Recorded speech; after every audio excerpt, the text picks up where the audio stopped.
Hi, everyone. Welcome to our very first 360 Roundtable.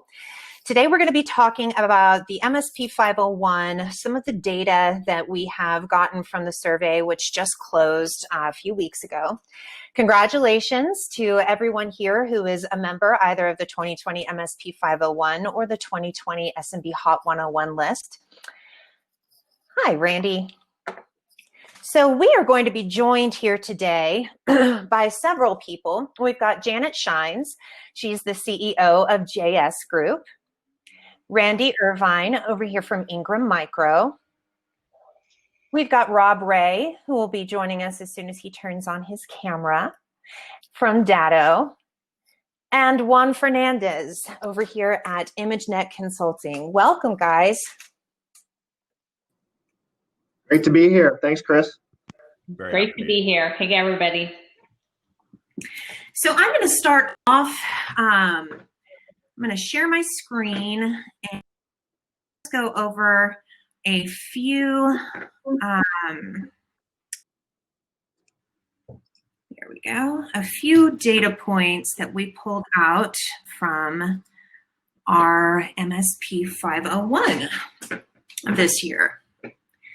So wanted to talk just a little bit to set the stage about what we did with the 501 this year, because we did make some big changes. Things are really changing fast in the channel. Scrappy niche lifestyle vendors of yesteryear. You'll notice our friend Datto up there. They are now these multi-billion-dollar enterprises with global footprints, boards of directors and shareholders, right? Market's getting a little saturated upstream, but that's okay because we have the SMB opportunity. We have a lot of private equity coming into this space, and they are not just looking for vendors anymore. They're looking at partners. And so when we took a look at the 2019 MSP 501 list, we saw a couple of issues.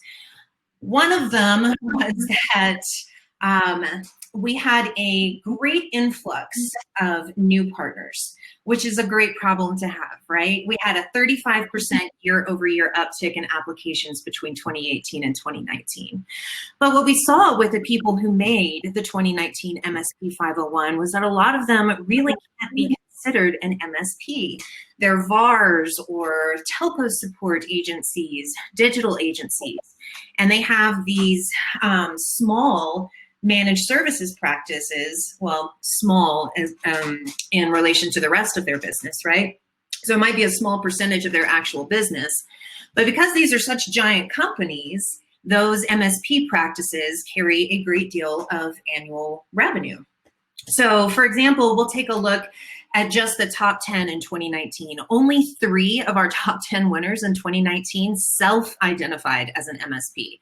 That's not a label that we put on them. Only 3 self-identified as an MSP. Clearly, there was a little bit of an issue. So we had to take a step back and ask ourselves a couple of questions. The first one was, what makes an MSP? So we fixed that one pretty quickly.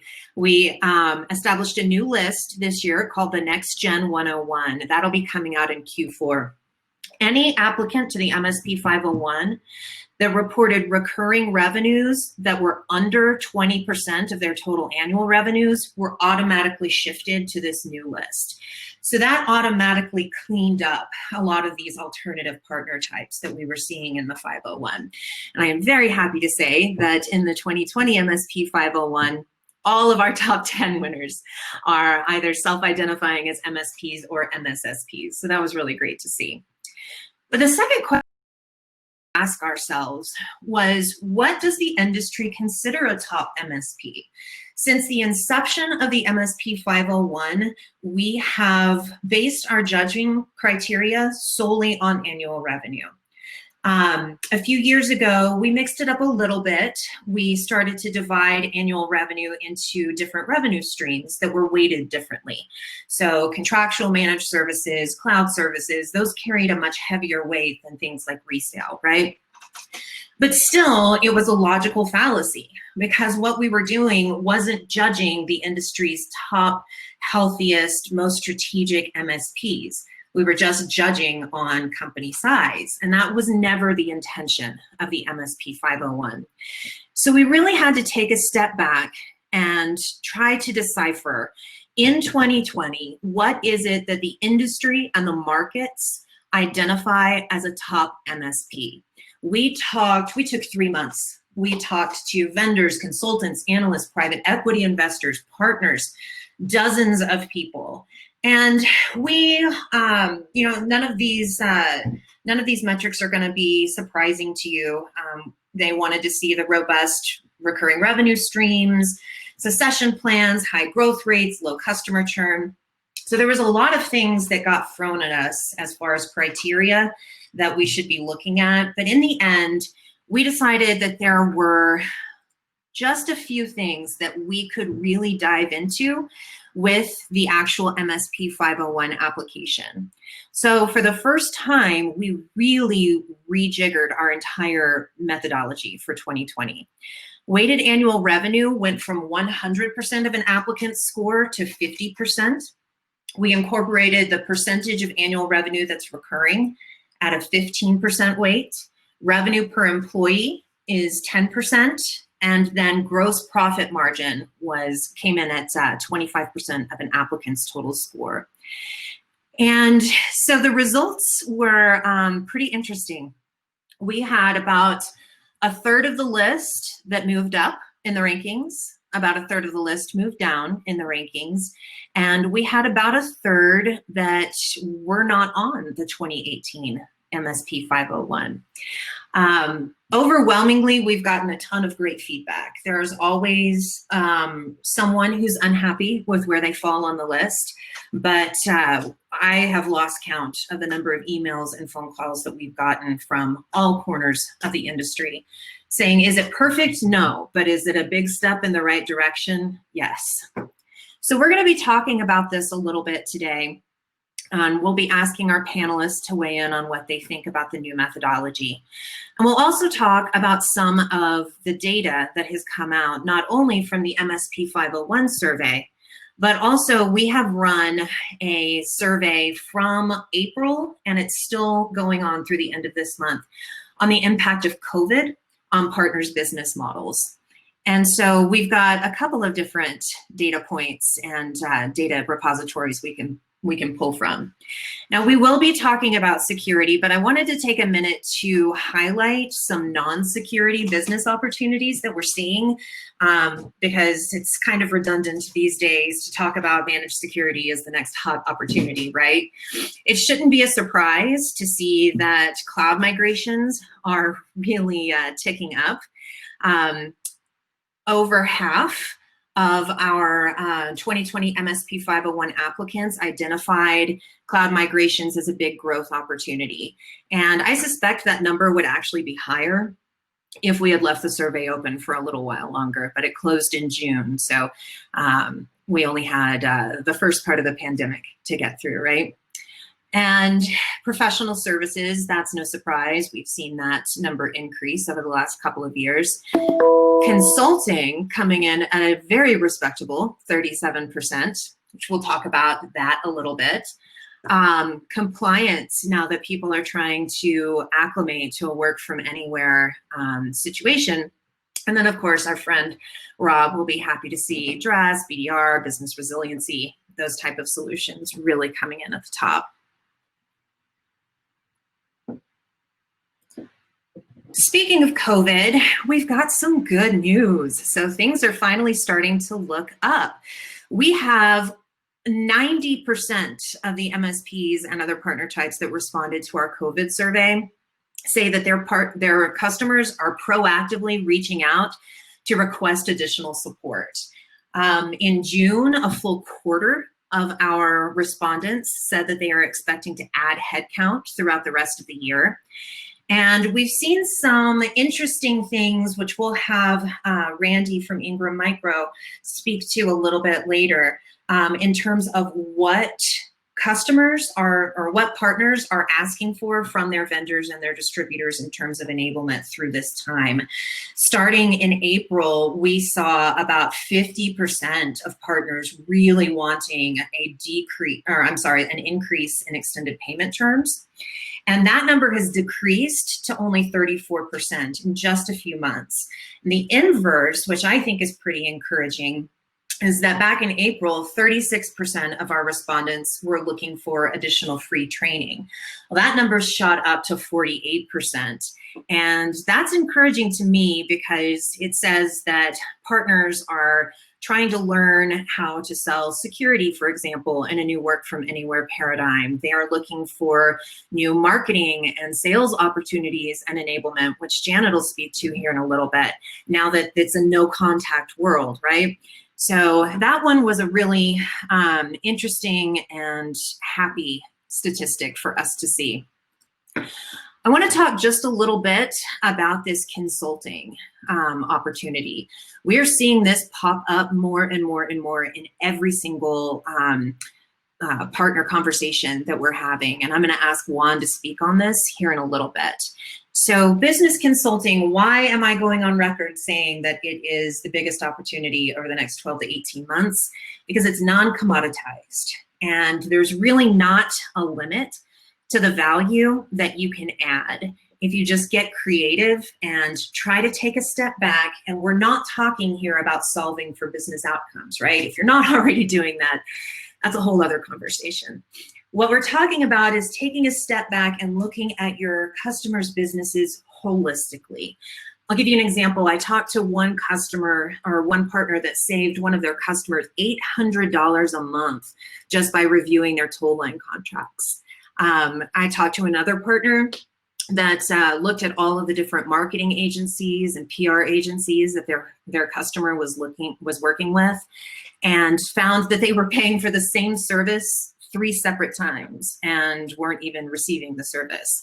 So it's things like this. If you can take a step back and look at your customers' businesses, again, holistically, and walk hand in hand with them through all of the opportunities and the challenges that are popping up right now, it's an opportunity to upsell almost endlessly. Again, it's not commoditized. Here's my happy little slide on the non-commoditization of consulting. And yeah, it's really, creativity is the limit, right? Your imagination is the limit. So those are just some of the things that I wanted to touch on before I turn it over to our happy panel. All right. Hi, guys. Hey, Kris. So let's start. Janet, let's start with you. I want to talk a little bit about this sales and marketing piece. So you're very familiar with the fact that out of our COVID survey, one of the most concerning statistics that we saw was that about a quarter of respondents say that the amount of time they're spending in cloud migrations, this increase in customer service as clients are transitioning to work from anywhere, it's increased to such a point that they can't maintain new sales and marketing activities. So what are partners supposed to do? Yeah, and I also noticed that the MSP 501 was significantly downtrending on their marketing spend as well, right? One of the first things that people cut, unfortunately, tends to be acquisition of new customers, marketing, and trying to go out to get new business because they get distracted. And that distracted many times is from a customer who, quite frankly, is struggling themselves to stay alive in a post-COVID world. And so I see a lot of these partners actually focusing on the wrong customers and not marketing. So trying to keep those folks that aren't willing to pay or able to pay alive. So from a marketing standpoint, here's the 3 trends we're seeing at JS Group. The folks that are marketing, that are spending 3% plus in marketing, are growing at twice the rate of the rest of our channel clients. So this is a huge wake-up call for the partners and the vendors to step away from the funded headcount, step away from only answering phone calls from your partners and vendors and customers, and step into marketing. Marketing is beating sales right now every single time. So a marketing investment is outperforming right now a sales investment when done right. The second thing is what's done right in marketing. Right now it's digital, digital, digital. It's not search engine marketing because that's become very expensive as everyone goes digital. It's really around the sellers being educated on, understanding, and going out and building their own demand on social media. We're seeing our social seller experts, which less than 10% of the partner sales reps are those today. We're seeing them outperform the non-experts by 77% right now, and I think our next survey is going to show it to be even higher. And finally, what we're really seeing is those vendors and partners who are getting, as the old saying goes, their teeth in the dirt, getting down to the ground level in content marketing, in their marketing activities, in their training, in their engagement with partner salespeople, in digging in and working one-on-one. They're really having a great success in their marketing programs. And so that's a kind of a fast overview, but I would say digital and social selling for the win. You got to spend to win. And you have to really get down to the details and not do these kind of whitewash campaigns that we've done in the past where you just threw some content up and hope that it would work. Yeah. Now, speaking of throwing content up, that's one of the things that we've been seeing vendors and distributors providing for partners for quite a while now, is these kind of enablement materials, this content. But Randy, I'm curious, what is it that partners are asking for now in a COVID world when, as Janet said, content just thrown up on a website isn't necessarily going to move the needle? Yeah, they're asking for a lot of things, but I would say for starters, especially with our MSP partners, our MSSP partners, they're looking for flexible financing. And when it comes to flexible financing, in short, what they're looking to do is take a lot of these receivables off their books. Internally, what we're saying right now is cash is king. Cash is absolutely king from an MSP perspective. And our financing programs have evolved, and we've really streamlined a few new programs this year to help MSPs adapt to the current market environment that's out there.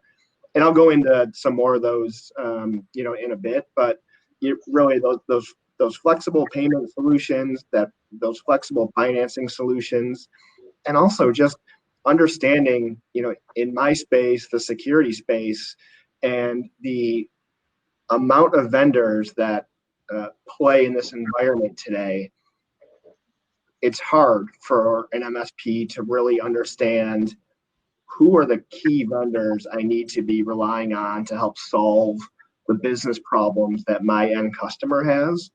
And I think what Ingram's done a terrific job of is really vetting the leading channel vendors from a security standpoint. Our line card is wrapped completely around the NIST framework, which from a security perspective really helps end users and resellers alike understand what their gaps are from a security standpoint. And then they can leverage distribution and our programs to, again, help solve some of those challenges that their end customers are having. So let's stay on that security piece for just a minute, because one of the things that I'm hearing from partners a lot, and Juan here in a moment, I'd love to get your thoughts on this as well, is that they are needing some additional education, training, and enablement around making that security sale. So I'm curious, kind of piggybacking a little bit off of what Janet was saying and then diving a little bit more deeply into the security piece. What is it that Ingram and other vendors are trying to tackle right now in terms of that training? How has that had to change in a COVID world? Yeah, I'll jump in on that one again.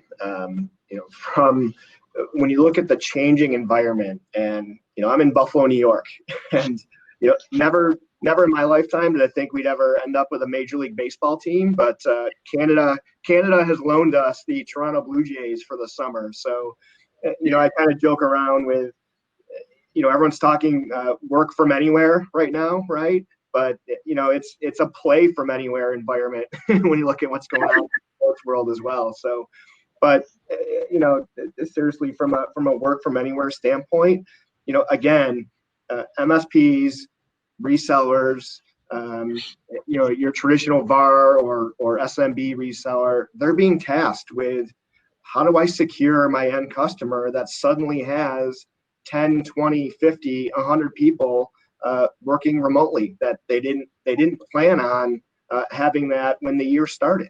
So, you look again at some of our resources and programs, our technical enablement teams, which can help an MSP, again, understand what some of their current gaps are from a security practice standpoint, and then walk them through some of the solutions and some of the key vendors that play in that space.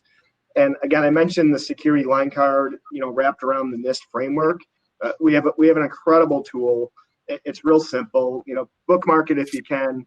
It's securitylinecard.com, and it's open for any MSP to take advantage of and look through and understand. But again, you can look at security gaps from a NIST perspective and understand what vendors play in that specific space, what vendors have hardware solutions, software solutions, who's doing both, who's up and running on our growing cloud marketplace platform, and also, which vendors are participating in services as well. So, again, a tremendous amount of resources wrapped around NIST. Ingram, high level, what we want to do for MSPs is help them be profitable, but really be that trusted advisor for their end customer.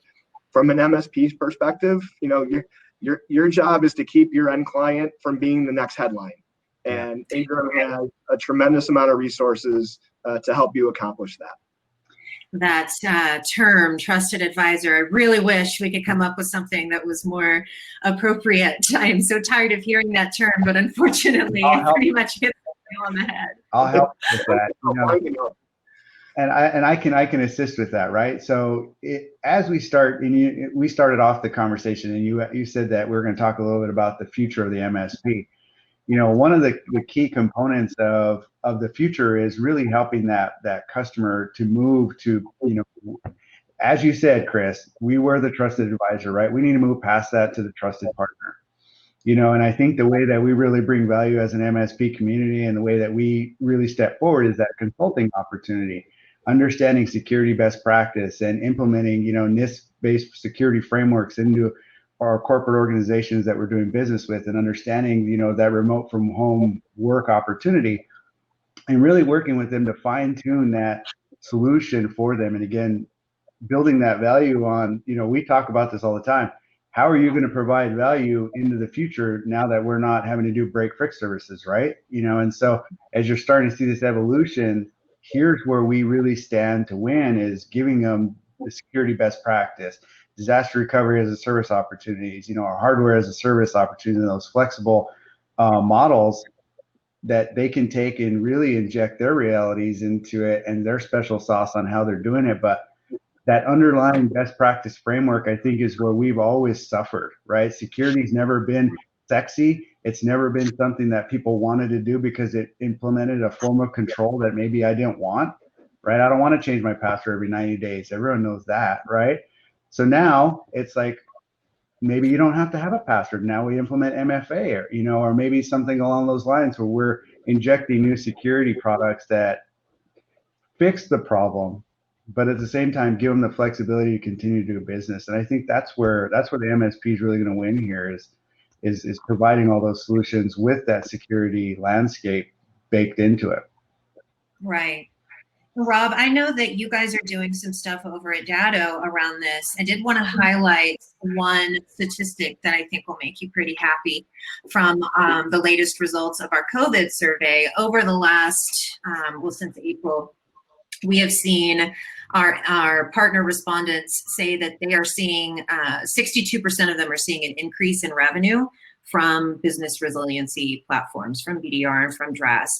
And I have to imagine that a lot of that is also tied up in that security opportunity, as they're really trying to secure their client environments in when they're trying to work alongside teenagers and streaming services. So I wonder if you could talk to me a little bit about what you're seeing from that business resiliency point of view. Yeah, absolutely. So exactly what you're talking about. I think the first couple of months of COVID, March, April kind of time frame. It was this unusual, we don't know what the world is going to look like. We don't know what business is going to look like. And pretty much everybody just scrambled to get up and going into the work from anywhere kind of phase. And then once the dust started settling, we started seeing the light at the end of the tunnel, not COVID wise, but as far as business goes, and started seeing business coming back. BCDR for us, for example, that kind of fell into the same realm that project work fell into, which was one-time revenue, large projects, large expenditures. Like Randy said, cash is king at these. I think it was Randy that said it. Cash is king. Like all of a sudden, everybody starts canceling all large deals or postponing all large deals. And that took an impact on our BCDR lineup. We're very fortunate that we have a bunch of cloud migration and cloud products. So we actually did see that loss of revenue on the BCDR side get supplemented that way. However, very happy to say that came back relatively quickly. And today those deals are not only back on the table, but there seems to be more out there. And I think there's a couple of things, and I can kind of tie in a lot of what Juan and Janet and Randy were talking about here, which is, we started figuring out that not we as the vendor, but we as the channel started figuring out how do we market in this. I don't want to say new norm because I don't want this to be the norm. And I don't think this is the norm. I think this is just the way we have to do business for a little while, but I think it will go back to normal at some point.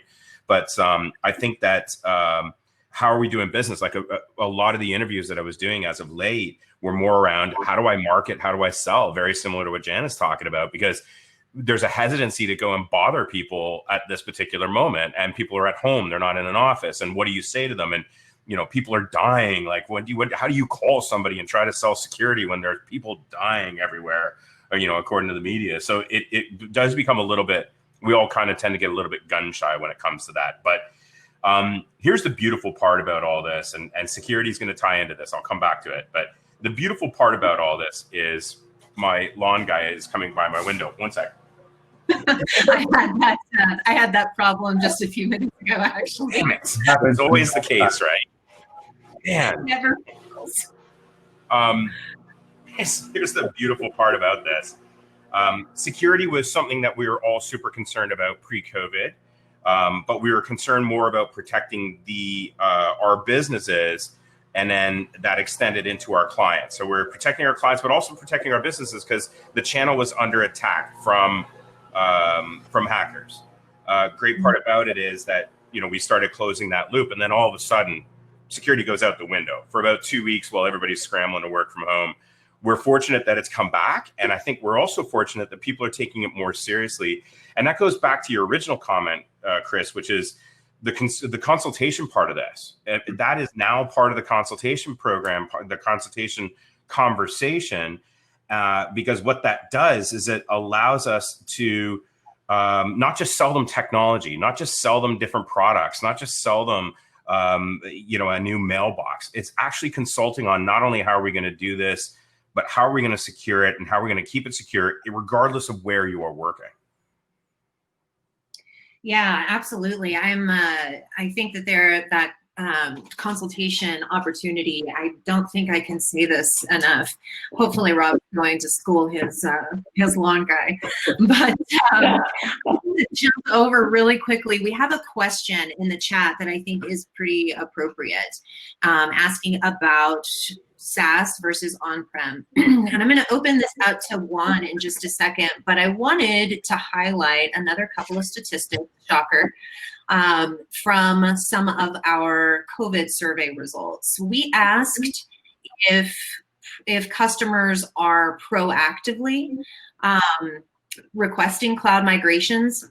At least 65% of our respondents said they had at least some customers that are coming to them and asking for cloud migrations. Now, migrations are a pain in the butt, no matter which kind of migrations they are. They take forever, and there's always something that some kind of hiccup that happens. But when we're talking about these cloud migrations, the more you do them, the easier they get. And the great news is that it doesn't matter if it takes 10 days or 10 years. You can charge the same amount for it. So Juan, I want to turn it over to you. Sure. From an MSP point of view. Talk to me a little bit about the cloud migration opportunity, what we're seeing in terms of partners pushing customers or not pushing customers toward a total cloud strategy over a hybrid strategy, and then to address some of the questions over here in terms of SaaS versus on-prem. Well, I mean, we got to I've been talking about this for a couple of years now. And I think that for all of us that are out there, I mean, COVID sped this up, right? I was saying it in 2018, we need to focus on remote workers and, the future of ease of, allowing businesses to be more flexible and dynamic and entertain their mobile workforce and enable and think about the security constructs that we need to put in place for that time. And here we are, right? And so, to the point, not saying that we're taking advantage of this opportunity, but this brought reality to the forefront, right? And so when we look at what present day situation is in front of us, and we have a lot of people that are not interested in going back to work, right? And employers are having to take that into consideration, whether or not they're going to be, here tomorrow or not. They need to kind of identify with the way their people want to work. And so that's kind of what's really pushing this opportunity. And to the individual, to Roxana's point here, from SaaS to on-prem, the world is evolving to a SaaS-based marketplace, right? It needs to be flexible. You solve so many problems by being in the cloud, right? Your disaster recovery changes, your flexibility changes, your security opportunities change, your consumption models change, where, this fixed-based asset in this particular location has always been a big component of the pain caused by us. And I built businesses on all that pain. Trust me, my first MSP, break fix to the bone. I love when people call me to go out to fix it, but that's just not today. That it's completely changed. And so as we start to look at what the future workforce, and I talk about this all the time, the millennial market space, how do they want to do business? What are the things that they're interested in, and how do they transact? We're talking about social selling. The reason that social selling is taking off is because we're seeing this huge shift of the buyer market change from the traditional, newspaper reader to the ones that are actually buying based on reviews and, credibility on social metrics, right? So it's not necessarily that on-prem or SaaS is any better or worse. It's that all the models are changing, and the millennial market space that's coming in is what's guiding us to that trajectory. So if we start thinking about who the future buyer is, that's really what's changing everything, right? They want simplicity. They want single click. They want consumption based. They want you to have a 5-star rating on Google, and they want to know that your friends have done business with them, right? In some meaningful way, or you have an Instagram or a cool, LinkedIn or whatnot. So I think those are what's really kind of steering us, Kris, and hopefully that answers your question, Roxana. Yeah, and I'd love to jump in here and kind of build on that just a little bit. So I agree with you. By the way, we are a millennial and Gen Z buyer and worker shift is happening right now in the marketplace.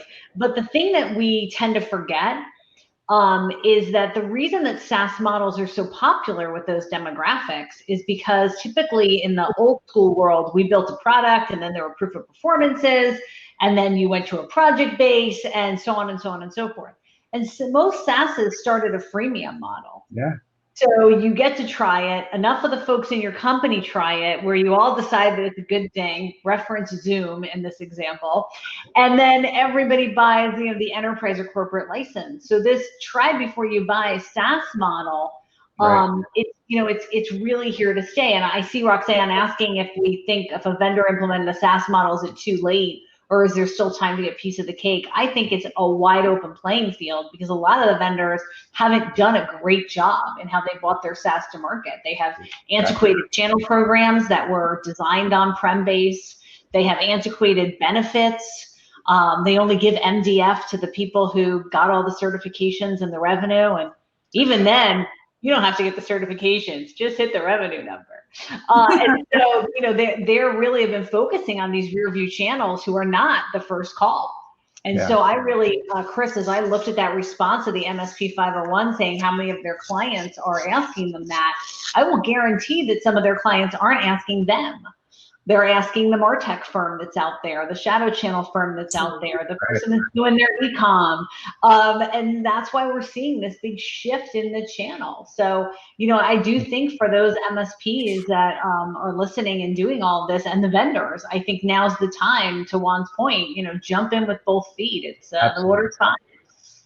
get in. I mean, here's the thing, right? If you see the evolution of, again, when we start to look at how we evolve as an MSP community, and that's what this list has done, it's changed everything that we were looking at from the past, right? A whole new crew of 140 plus have entered into this space. Why? Because of the fact that the needs of the consumer have changed. And it is going to change again tomorrow. And if you're building the platform of tomorrow, you're going to be the one winning. So jump in now, jump in later. It's always a good time. You can create an awesome message around a whole new product line that you can go to market with. So I say go for it. I don't disagree with you guys, but I think we got to ease off on the sense of urgency around it, because I do think that we have a runway here. I think we got time, and that is because and just watching conversations between MSPs, SMB MSPs, like really the level of technology that you've got or that your end user will have is what you generally will dictate, and it's a blind trust in most cases of, if you say I need this, then I need this. The other thing too that SaaS was supposed to solve was ease of use, uptime, and cost. And we're actually finding that those aren't necessarily being solved by it.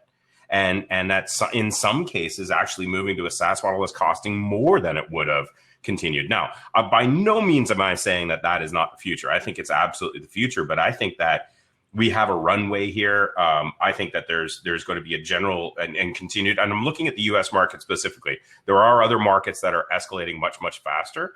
But in the US market specifically, a lot of the reasons to move to SaaS just hadn't been there yet to accelerate this, to say we all need to jump in head first into this.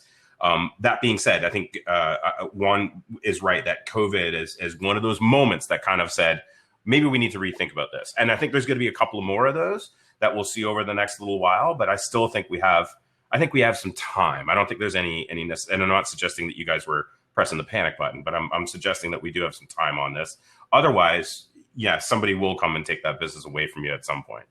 Yeah, I think that's why I'm saying the vendors still have time to get into the SaaS model, right? Because there is still runway. So if you're a vendor listening and you haven't jumped yet, there's time. I would tell you, I think I agree with Juan, the time clock is ticking faster and faster. Yeah. Randy, I'm curious about your thoughts on this.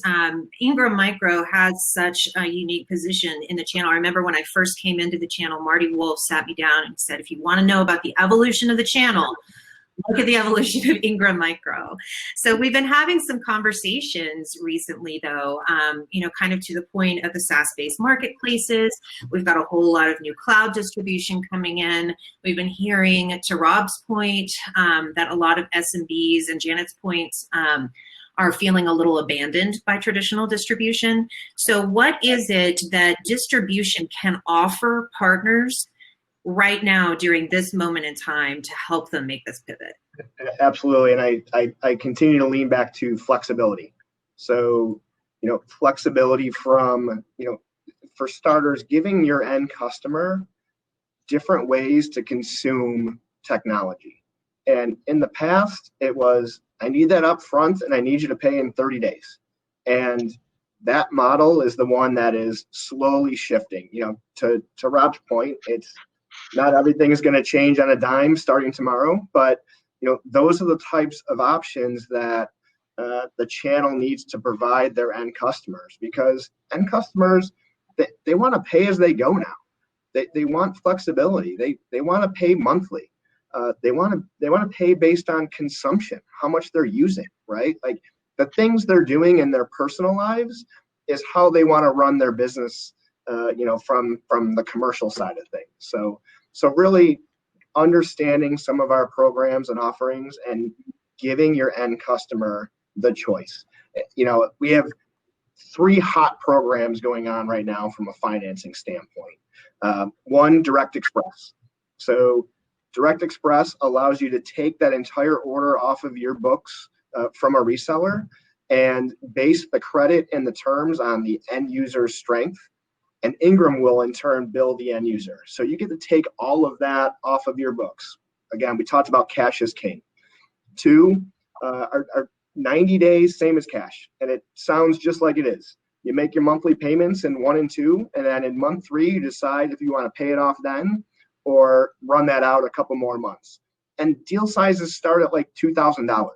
So again, especially from a SMB standpoint, these programs are versatile and flexible to allow you to increase your end customer base, or B, just continue to sell more for the customers that you have. Another great program we have is called Future Funds. Take 6 months to decide how you want to pay for that technology. Pay it off then, or flip it to a lease, 1 year, 2 year, 3 year, 4 year. Last one we have is called Baker's Dozen, and we're going to leave you with all of this collateral at the end as well. Baker's Dozen is a fun one. It's creative. It's 13 payments over 12 months. So you make 2 payments up front in month 1, and then make your 11 after that. Baker's Dozen, again, giving you the flexibility, again, not just from a security standpoint, but all technology. Flexibility, that's definitely what people all around the world in every industry are looking for right now. As Randy said, at the end of this talk, we will be shooting you guys a link to a virtual briefcase where our panelists have provided a slew of enablement materials. The deck that I used at the beginning of this talk will also be in there later today, and we will also try to get the recording of this panel up there for you guys as well. Now we're running a little bit, getting close to the end, and I wanted to make sure that we did talk about the new methodology for the MSP 501 and what it means, what it says about the industry, and y'all's positions on it. Juan, since you are, congratulations, once again, a 501er in 2020. Thank you. I wonder if you want to kick us off. Well, first and foremost, I want to congratulate every single one of you that's here. Like, congratulations to everybody that made the list. It wasn't an easy list, obviously, as you've heard here, that, a lot of people got knocked off it. But here's the few key takeaways, the reason why I'm so excited to be on the list. A, that means the MSP channel is growing. B, we're now showing the fact that we're actually making money. So thank God we all got in business to make money at this, and now we're actually being able to make some damn money. That's exciting, right? So C, one of the things is that it really shows that we're evolving to actually get away from those single instance opportunities, and that you're really moving towards innovation. And you're actually adopting the new consumption-based models. And that is what makes me excited about what we see here, is that we're noticing this transition of MSPs from the old break fix adage and bouncing right back out of it. And, Roxana had asked earlier, how do I pivot? And that's what the MSP 501 is showing, is a great pivot in that opportunity. So I personally am excited about it. I am sad that there were some people that were upset that are no longer on the list, because I heard a lot of feedback from my peers that were like, hey, how did you make it? And we didn't. I said, well, we're kind of doing okay. But also, it's just happy to be here, and I'm really excited to see the change personally. Juan, you saw ImageNet saw some movement, though, in your position this year, right? We did. And ours has been holistically around our forward momentum with our customers, right? We on average like to try to see $10,000 in recurring revenue new every month. And that's kind of a goal that we have. And so for us, we're not trying to take over the world. We're trying to be very thoughtful in our approach and very, very cognizant on how we approach our customers and deliver quality-based technology solutions that really impact our customers and really building those relationships. And so for us, that growth, we're growing fast. But it's also very tempered growth. We're not picking up a lot of stuff that we don't do well. We're focusing on what we do well and our meaningful message, and getting our sales teams in line with exactly what we do. I just sent out one of the most interesting emails I probably have ever sent in my life a couple of days ago, stating, here are the 45 things we are not. And here are the 3 things that we are. And if we focus on this, our growth, as much as we've grown in the past 5 years, will keep continuing into the future if we just stay focused. And that's one thing I will say, is that our growth, 100% because we learned how to say no. And that's a great point. It's a great point. And all the marketers listening, or if you have a marketer, that's one of the keys right now, is not marketing so broad that no one understands what you do. I said earlier, get your teeth in the dirt, right? Get close to those things that you do. We're seeing this.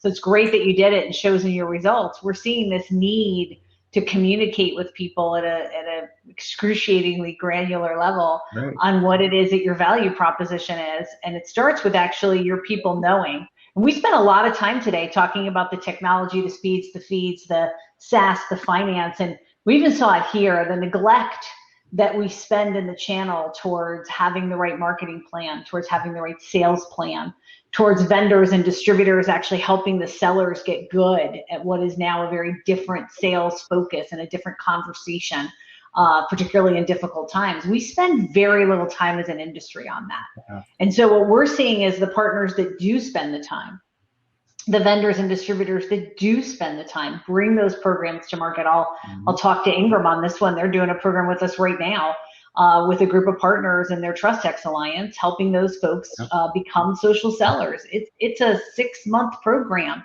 These are not easy things, right? But you have to dig in, and you have to get your sellers and your marketers to be exquisitely clear on what you do as a business. And when you do that, and you empower those folks and you give them the right tools, you're going to be very successful. And I think, Juan, that, congratulations to you on that journey. Thank you. I think everybody. So Rob, I'm actually going to throw this to you, as you and Ingram, Dado and Ingram are our two big sponsors for the MSP 501, as you have been for the last several years. So I wanted to talk to you. You were one of the many people that we chatted with and really picked your brain when we were creating this new methodology. So you were really in on these conversations from the very beginning. Talk to me a little bit about where you were coming from with your advice to us and what you think this new list reflects.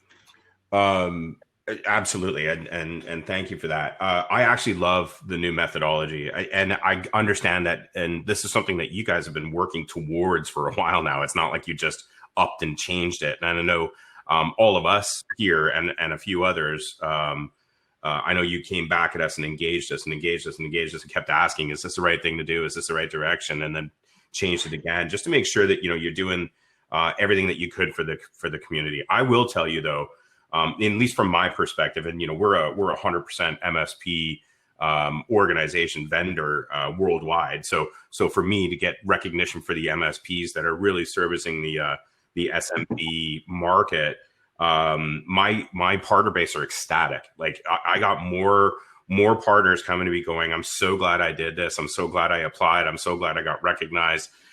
Shock in some cases, so in my world, Kris, this was a phenomenal thing that you guys did, and it was a great thing, and I think it just adds credibility to the list that we can do that.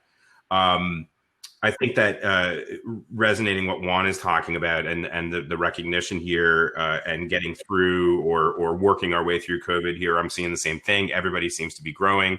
There's a few casualties, but I think there would have been casualties regardless. I think the COVID just kind of escalated maybe that, but it seems as though everybody's making money, everybody's growing. I think we're going to look back at these days, maybe in a couple of years from now, we're going to look back at these days and we're going to go, this was actually a really, really good thing for the channel.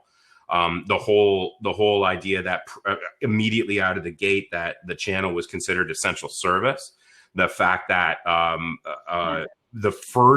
one of the first things that all businesses worldwide did was call their MSP and go, what the hell am I going to do now? Like that is pretty cool. And I think it sums up, actually, I'll give Jay McBain from Forrester credit. I don't give Jay McBain much credit for anything, Janet. But I love Jay, fellow Canadian, fellow Toronto Blue Jays. Hey. Randy. For us Blue Jays playing in Buffalo. It's more because we don't want COVID in Canada, but that's okay. You can have the Jays a little bit.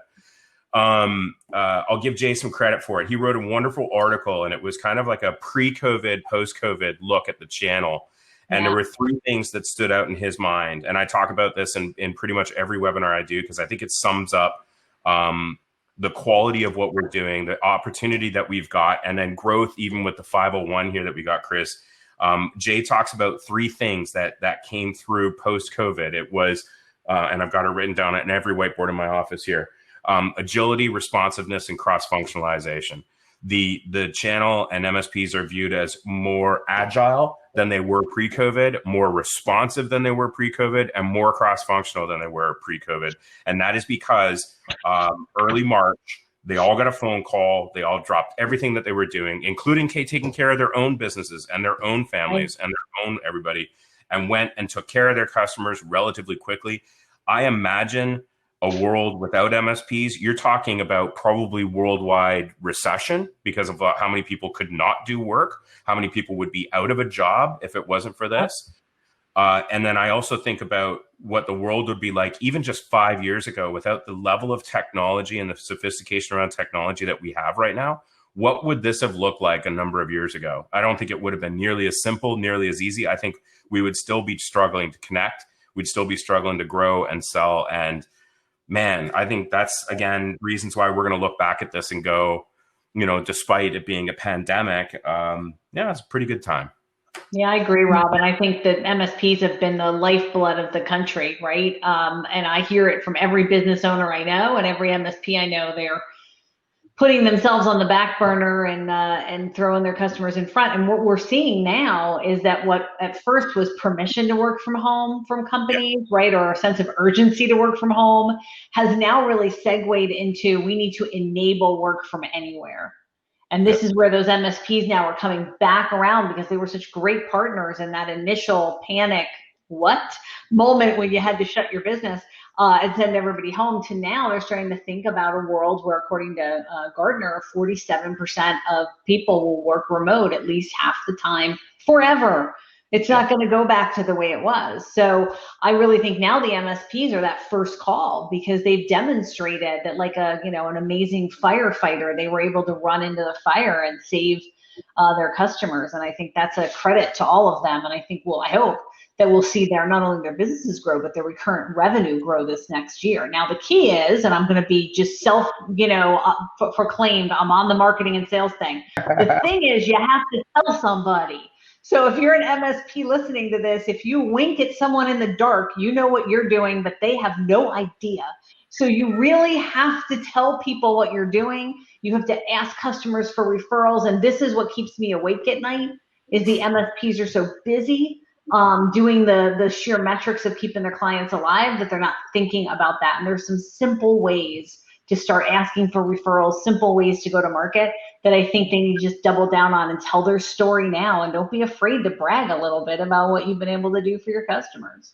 We actually started a campaign for that very reason, Janet, because I think it's a combination of, you're too busy, but I think, and I've been in IT now for entirely too long, but we are very humble at the way in which we go about things. We are not a group of people that tend to stand up, put the spotlight on us, pound our chest and go, we are awesome. Even though we are doing that quietly in the lobby bar at night when nobody else is listening, we huddle around and say that to each other, but we're not that group. And that's why I think marketing tends to be a challenge for us, because we tend not to pat ourselves on the back. And we literally started a campaign because we started getting all these stories about MSPs saving businesses, even non-essential businesses through COVID, that we started this MSP Rockstar series, and you can Google it. It's hashtag MSP Rockstars. That's great. I've seen it. Yep. All it is literally was interview end users and say, what did your MSP do for you? It's got nothing to do with Datto. You won't find a Datto logo anywhere on it. I'm actually profiling partners that aren't even Datto partners. It's just anybody in the channel that's got a story. So if there's any MSP that wants us to do that for you, like pat you on the back and show everybody the awesome job you're doing because you're too shy to, we're happy to do that. Just let me know. Otherwise, take a look at that series, because it is one of the most popular things that we've ever done. And I'm getting no credit for it, which is awesome. But that's the new way. Social selling says you don't push yourself first, right? You push the news cycle first. And I would just say, I talked to a partner this morning, so I'm going to share this here because I think it's so relevant. And Rob, what you're saying is exactly right. Marketing is definitely slowing down, right? There's reasons for it. There's lots of good and bad reasons for it. But your distributors and your vendors have some fabulous programs that you can take advantage of. But this conversation with this partner today said, hey, everybody's in a tough spot and they're all asking for a discount. And I said, okay, so let me ask you a question. When they ask for a discount, do you have a banner that clicks to your website that you ask to add to their website? No. Do you ask them for a recommendation on LinkedIn or a written recommendation? No. So you're giving them something without getting anything for marketing. That's the biggest mistake I think people are making right now. So I have about 100 of those in the toolkit if you want to join me at my table of how you can actually get, more and more, just benefit right from your day to day and not have to be, we're humble people, absolutely, but maybe have a little bit of a more brave face on it. So we're getting to the end of our time. Randy, I did want to give you a chance to get your thoughts in on the new methodology, the new list, kind of talk to us from a distributor's point of view. We've gotten the consultant, the partner, the vendor, and now let's round it out with Ingram. Yeah, I would echo everything that Rob had to say on that point. So I won't steal all his thunder there, but I would say as far as the methodology goes, it's a unique mix of customers as well, and the mix of clients and the mix of what they're focusing on from a technology standpoint is really what Ingram is all about. So again, I come from that security space, but we're one Ingram within these walls, and we focus on data center, we focus on UC, we have established practices with the largest data center and infrastructure vendors that are in the channel today. So, I would say all of our programs and everything I'm talking about from a security standpoint plays well within the 501 list. And again, the focus is on flexibility, and the focus is on, to steal a line from our CFO, Anthony Mackel, the only deals that Ingram hasn't financed for the channel are the ones that we don't know about. So, I want that to kind of resonate with the community and the group because we're here to help. And you guys can learn more about what Ingram is doing in the virtual briefcase. I will pop that link in the chat here in just a moment, or Jess Ackerman, if you want to put the link over here. So Ingram has several different partner enablement materials in there. Janet very generously shared some social selling persona training materials that are also in there. And then, like I said, we'll have the recording of this and my deck from the beginning of this talk in there shortly. So with that, let me explain a little bit. Each of you guys in the audience, you're sitting in a room right now.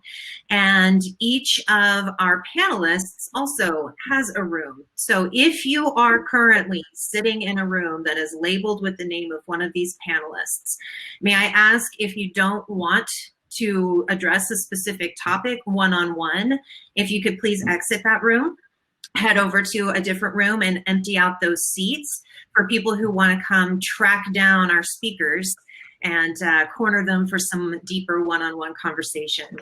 We've got the next hour to do this, so we'll have plenty of time to rotate in and out. And if you want to join a room and it's been full for too long, just pop a message over to the moderator of that room in the little chat, and they'll see if they can wrap up a conversation or two in order to make room for you. And I will be in my own room for anybody who wants to talk about the MSP 501. Thank you so much to our panelists today. This was a great conversation, and I'm really looking forward to hearing about the conversations you have in your little networking rooms too. All right. Thanks, Chris. Bye now. Bye.